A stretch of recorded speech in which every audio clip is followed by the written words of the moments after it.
Hey guys, it's Brandon, aka B.Rich Beauty, aka your beauty best friend, baby. And I am coming to you with a matcha with me because it was too much happening this weekend to not talk about it today. I got your COVID-related news update. Real Housewives of Potomac debuted. TAMAR Braxton announced her engagement. Faust announced her engagement. And Ellen Degeneres wants to quit her show. Baby, you see this tea? It's piping hot. So you know what to do. Grab your drink, grab your juice, grab your tea, and let's get started. Let's go.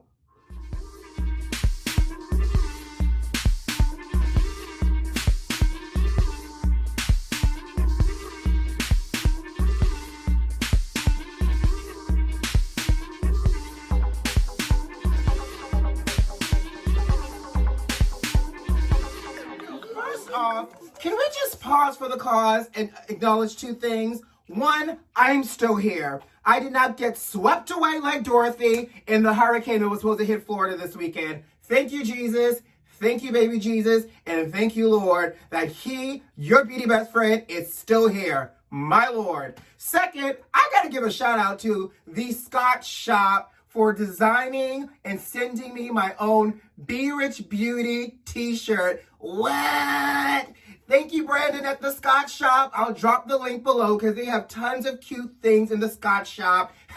The shirt's not there just yet if you want to buy it, but who knows what the future may bring. But in the meantime, shop the Scott Shop because it's cute. And thank you for my cute shirt. And in the back, it says, your beauty best friend. Ow! So, anyways, let's just dive right in because there's lots of things to talk about as I missed myself down, honey, because it's so good.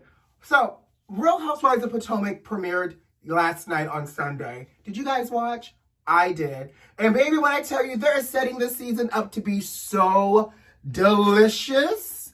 Oh my Lord. You know, I'm not going to go into a lot of details about Housewives of Potomac because I got so much hot topics and news to come to you with today.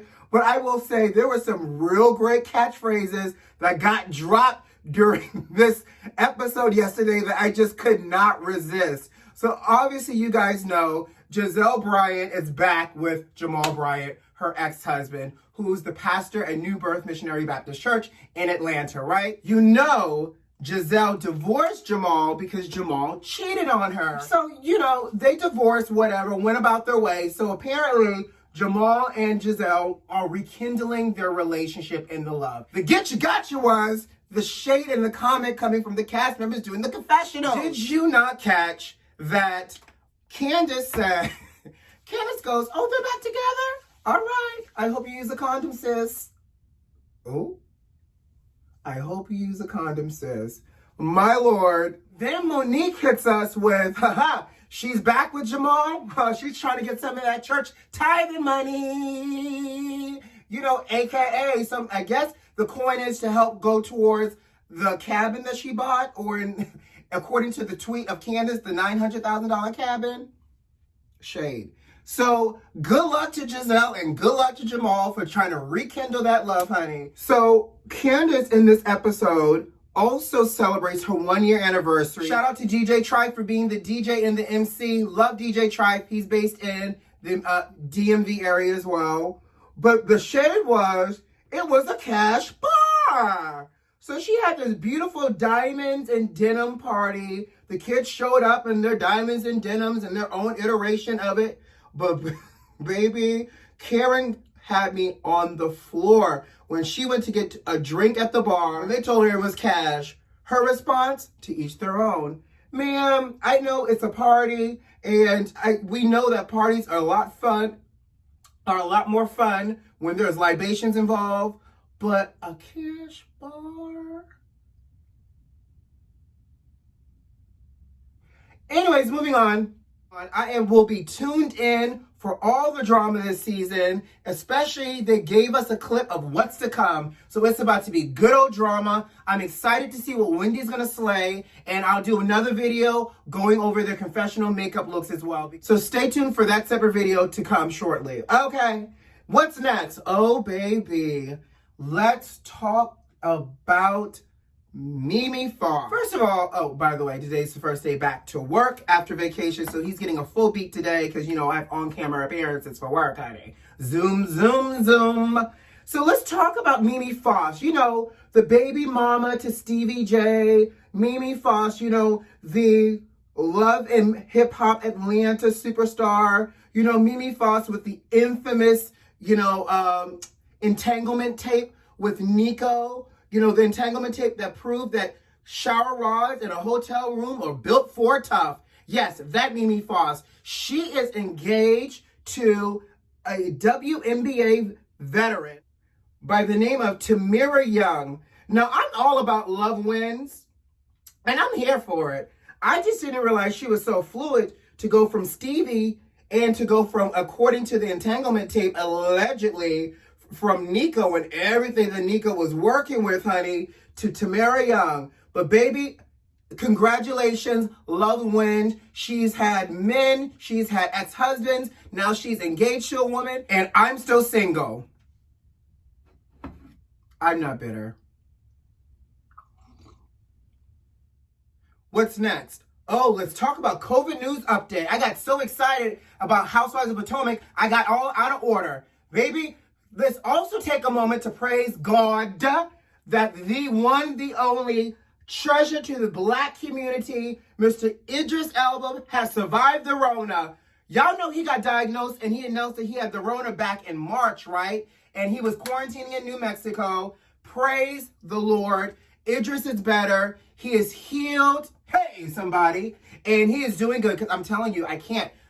Between Congressman Lewis, C.T. Vivian, and all the other people of quality that have been snatched by Rona, I don't think my soul could have stood a loss such as great as Idris Elba. So thank you, Idris, and thank you, God, for pulling him on through. Now, speaking of COVID-related news, according to WSB, thank you to the Shade Room for popping this up on your page today. If you're in a car accident and you're not one step close to heaven's pearly gates, they ain't coming. So all y'all drivers in Atlanta, y'all better take heed, because they're saying that if you're in a car accident, officers would not be dispatched because of COVID-related needs, and they're stretched thin. So baby, make sure you got your car insurance paid up, you got your registration paid up, and you take a photo of whoever you get in a car entanglement with, because the APD ain't going nowhere. You literally, like I said, got to be knocking on the pearly gates in order for the cops to come out. Now, ain't that something? Child. So, child, Tamar Braxton has posted a thank you acknowledgement, not only to everyone, but specifically to her long-term boyfriend, David Adafiso. I think I pronounced that right. Please don't come for me for my pronunciation of his last name. I tried, y'all. But they announced that not only, she announced not only was he her rock through all of this, and he stood by her side through all of this, but they're engaged, honey. And they announced that over cocktails. So congratulations, Tamar and David, for your engagement. So if my memory serves me correctly, Mimi Faust is engaged, Tamar is engaged, and I'm still single. I'm not bitter. But since we're talking about Tamar, let's continue on. Over the weekend, WeTV announced that they were releasing Tamar from all her contract per her request. Because, you know, again, Tamar sent that letter to the network 2 months ago saying she was a slave and it was chipping away at her spirit and her soul. So WeTV said, you know what, we're cutting ties. We're going to honor your request. You want to give us free? You want to be free? We'll give you free. But Tamar says it's a lie. So if you go over to the Shade Room has the screenshot of Tamar's Twitter saying not one person from WeTV has contacted her lawyer and or representative saying that they were releasing her from any of her contract. Now, WeTV also said, though, that they were releasing her from any upcoming new projects. She would still be bound by contract for her existing things. So, for example, her Tamar Get Your Life TV show, she would still have to work and support as well, even though they pushed it back to September to allow Tamar to heal. So, I don't know. Tamar says one thing, WeTV says the other. Obviously, Tamar has also filmed only 2 episodes so far of her Braxton Family Values. So we'll see how this plays out. Whether we get 2 episodes of Tamar and then the rest of the season is just the rest of the Braxton girls, I don't know. But that's just the news from what I've heard. Recap so far. Y'all know I love a good missed opportunity. Missed it to start off. My new favorite serum by Glam Glow. my eye cream, my moisturizing matte lotion by La Mer because I'm in the house all day and I just want to look velvety and smooth and slightly demi matte. My 24-hour concealer because it's going to be a long day with my Studio Fix foundation, a little bit of Studio Fix powder through the center to matte me down, a good old contour, curl the lash, did the brow, threw on some mascara. So to finish up, a little lip balm by Bobbi Brown. I don't have to put my fingers in it for sanitation purposes. But let's finish up and talk about Ellen. There have been allegations and accusations floating around that working on Ellen, the Black employees are facing racial discrimination and that it's a hostile work environment. And now Warner Brothers Media is doing an internal investigation into the show.